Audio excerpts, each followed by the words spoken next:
पहला दिन कठिन था और पहले दिन में खाने के लिए भी मना किया था, सोने में भी उनको जो है दिक्कत हुई, लेकिन अब सामान्य रूप से दिनचर्या जेल में प्रारंभ हो गई। भविष्य में पता चलेगा कि पछतावा है कि नहीं, और हमारा प्रयास ये रहता है, आज की जो थ्योरी है जेल की, माननीय कारागार मंत्री जी का जो निर्देश है और हमारे अधिकारियों का कि बंदी को सुधारना है, तो हमारा प्रयास रहेगा जेल को सुधार गृह के रूप में विकसित करके उनको भी सुधारा जाए।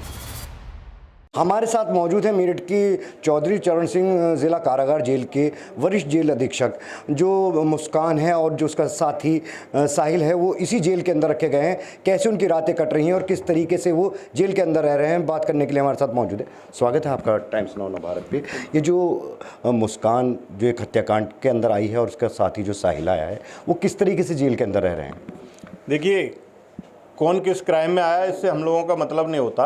हमारा मतलब ये है, अगर जेल में आ गया तो उसको बंदी जो है उसके रूप में रखा जाता है। महिलाओं को महिला जेल में ही रखा जाता है तथा महिला जेल पुरुष जेल से बिल्कुल अलग होती है।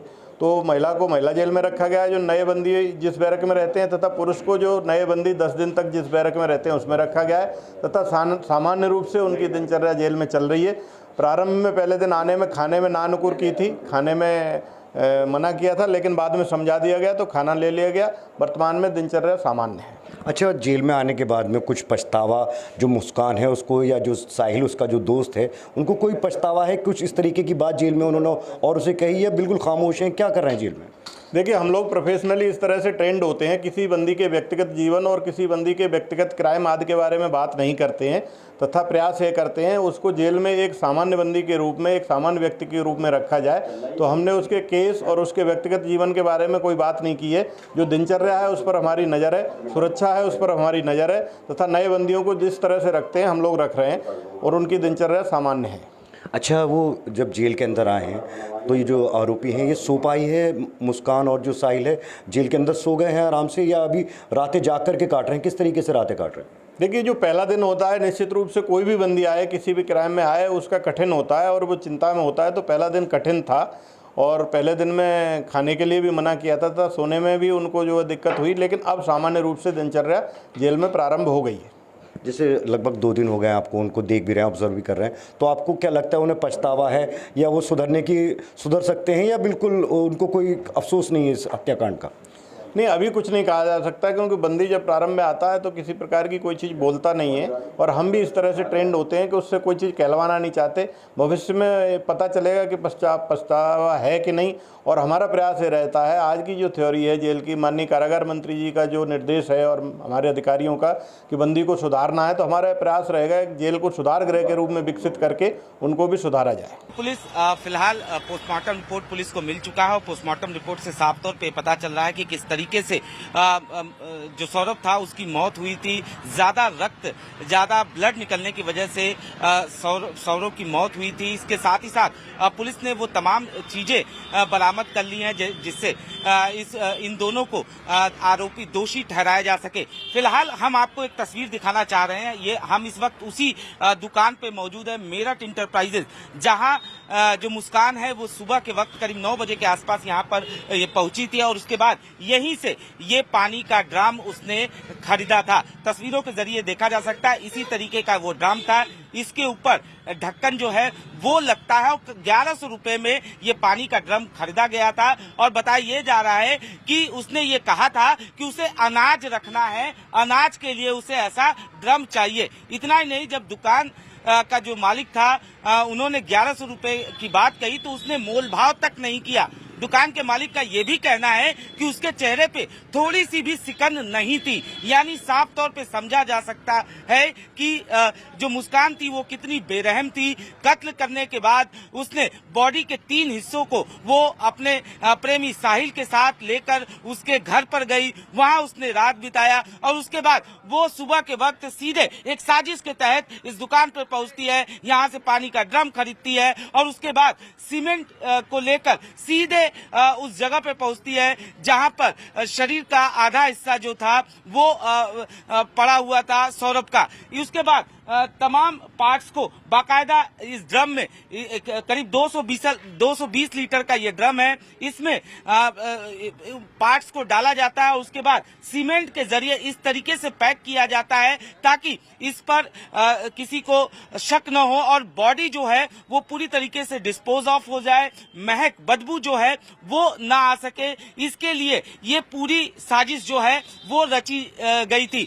पुलिस का साफ तौर पे ये कहना है कि बॉडी पार्ट्स को किस तरीके से ठिकाने लगाना है, लाश को किस तरीके से ठिकाने लगाना है, कत्ल कैसे करना है, इसको लेकर वो पहले से ही योजना बना रही थी और बाकायदा इसके लिए उसने न सिर्फ इंटरनेट का सहारा लिया बल्कि पहले उसकी प्लानिंग ये थी कि कत्ल करने के बाद वो लाश को किसी सुनसान इलाके में ठिकाने लगाएगी। इसके लिए उसने अपने कई दोस्तों से सुनसान इलाके के बारे में जानकारी हासिल करने की कोशिश की, लेकिन जब उसे कोई सुनसान इलाका नहीं मिला तो उसके बाद इन लोगों ने बॉडी के पार्ट्स करने के लिए तैयारी की और उसके बाद पार्ट्स करने के बाद उसे किस तरीके से ठिकाने लगाना है उसको लेकर भी बाकायदा सर्च किया गया था। फिलहाल पुलिस पूरे मामले की तफ्तीश कर रही है, लेकिन ये वो इलाका जहां सुबह के वक्त मुस्कान पहुंची थी, उसके चेहरे पे थोड़ी सी भी सिकन नहीं थी, ऐसा दुकान मालिक का कहना है। उससे 1100 रुपए कहा गया, उसने 1100 रुपए दिया। मुस्कान ने कत्ल की प्लानिंग करने के बाद चाकू जो है वो पास के ही शारदा रोड के एक बर्तन स्टोर से खरीदा था, ऐसा उसने पुलिस को बताया। जिसके बाद पुलिस की टीम जो है इसी सिंघल जी बर्तन वाले स्टोर पर पहुंची थी। यहाँ पुलिस ने बातचीत भी की। हालांकि जाहिर तौर पे चाकू की जो डेट उसने बताई, उस डेट का सीसीटीवी फुटेज जो है वो अवेलेबल नहीं है, लेकिन पुलिस की टीम यहाँ पर आई थी।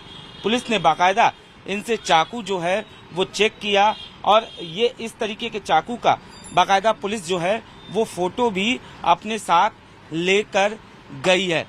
जाहिर तौर पर जिस तरीके से मुस्कान ने साहिल के साथ मिलकर सौरभ का कत्ल किया, उसने बताया कि कत्ल की वारदात को अंजाम देने के लिए उसने न सिर्फ सबसे पहले उसने एक डॉक्टर से संपर्क किया जहां उसने अपने आप को एंजाइटी का पेशेंट बताया और दवा लिया।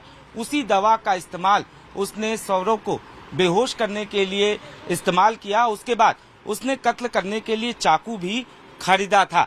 इस वक्त हम सिंघल जी बर्तन वाले स्टोर पे मौजूद हैं, इनसे बात करते हैं। पुलिस की टीम कब यहाँ पर आई थी? आज सुबह आई थी वो। आज सुबह आई थी जी। क्या पुलिस ने बात किया? वो चक्कू पूछ रहे थे, तुम पे बड़े से बड़ा चक्कू कौन से हैं? तो आपने दिखाया चक्कू? मैं दिखा दिया उनको। ये तमाम चक्कू जी। इसकी फोटो भी उन्होंने लिया? फोटो लिया। अच्छा, और क्या क्या पूछा उन्होंने? बस यही पूछा कि वो यहाँ से ले गए थे नहीं ले गए थे। अभी उसकी फोटो दिखाया आपको? उसके फोटो दिखाया, फोटो तो हमने टीवी पे भी देखा उनका। अच्छा। ऐसी वैसे वो तो कोई ऐसी वो नहीं है कि हमारी दुकान पे आई हो। अच्छा, ऐसा कोई ध्यान ना। 2 चाकू हमारे एक साथ बिके यहाँ पे, जहाँ तक याद है हमें। अच्छा, एक साथ 2 चाकू भी किसी ने लिए। एक चाकू हमारे बिकता है। अगर निगाह में होता इस तरह से तो याद भी आ जाता है कि 2 चाकू कोई ले गया।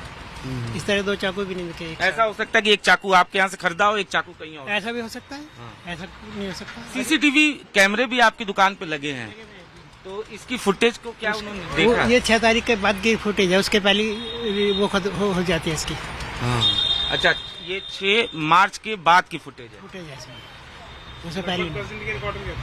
अच्छा, 10 दिन के आसपास की रिकॉर्डिंग आप लोगों के पास होती है। पुलिस की टीम के साथ और भी क्या कुछ लोग थे, जैसे कि उस लड़की को तो नहीं लेके आए थे पुलिस के साथ? बस 3 पुलिस से ही थे लोग, और वो चाकुआ पूछ रहे थे कि आप क्या कौन कौन से चाकुआ दिखाइए हमें। तो 2-3 डिजाइन के जो चाकू होते हैं सब्जी काटने के लिए जो बिकते हैं अपने पास, वो हमने दिखाया था उनको। हाँ, ये सब चाकू बिकते हैं, रोजमर्रा की जिंदगी में रोज ही बिकते हैं इस तरह के चाकू सब्जी काटने के लिए। एक ये फ्रूट नाइफ के नाम से आता है, तो इसका फोटो लिया उन्होंने कि हाँ ये वाला चाकू की फोटो हमें चाहिए। अच्छा, सबसे बड़ा चाकू आपके पास यही है? हाँ, इस तरह के होते हैं। मतलब इस चाकू से बॉडी तो नहीं काटी जा सकती ना? हमारे हिसाब से तो ये चाकू के देखिए पैक पर लिखा था फ्रूट नाइफ है इसका नाम। मुश्किल है, इससे तो होना। बाकी किसी देखिए कौन कुछ भी क्या चीज को क्या हथियार बना रहा है कह नहीं सकते हैं। हमारे यहाँ तो फ्रूट नाइफ वेजिटेबल नाइफ बिकते हैं सारे के सारे। ये इस तरह का जो चाकू का फोटो लिया है, फ्रूट नाइफ इस पर लिखा आता है पैकेट पर इसके। ये पैकिंग आती है इसकी, और ये चॉपिंग बोर्ड पे चलता है हमारे यहाँ तो सब्जी काटने के लिए। मेन की ये सब्जी काटने के लिए चॉपिंग बोर्ड आते हैं लकड़ी के। इसका हैंडल टूट जाएगा अगर बहुत हार्ड चीज पर इसको हम काटेंगे तो। तो इस तरह से काटने के चॉपिंग में काम आती हैं सब्जियां, टमाटर, प्याज, खीरा, मूली, फ्रूट्स। तो इसी में चलते हैं जी चाकू हमारे तो। इससे किसी का कत्ल तो किया जा सकता है चाकू? इस बारे में तो हम मतलब देखिए, ना तो हमारी मानसिकता है इस प्रकार की, ना हमें ये पता कि कौन क्या कर सकता है किसी चीज से। तो इस बारे में तो नहीं, ये बात पुलिस ने पूछा ना आपसे? ये मैं यही पूछ रहा हूँ, पुलिस ने आपसे क्या क्या पूछा कि इस चाकू से? नहीं, बस हमारे यहाँ उन्होंने चाकू पूछे। अच्छा। और ये पूछा उस तरह भी है क्या आपके यहाँ पर? उस तरह? हाँ। जी। अच्छा। तो उस तरह तो हम बेचते नहीं है, चाकू बेचते हैं, चाकू दिखा दिए थे हमने। इतनी बात हुई है हमारे यहाँ, तो और कुछ नहीं।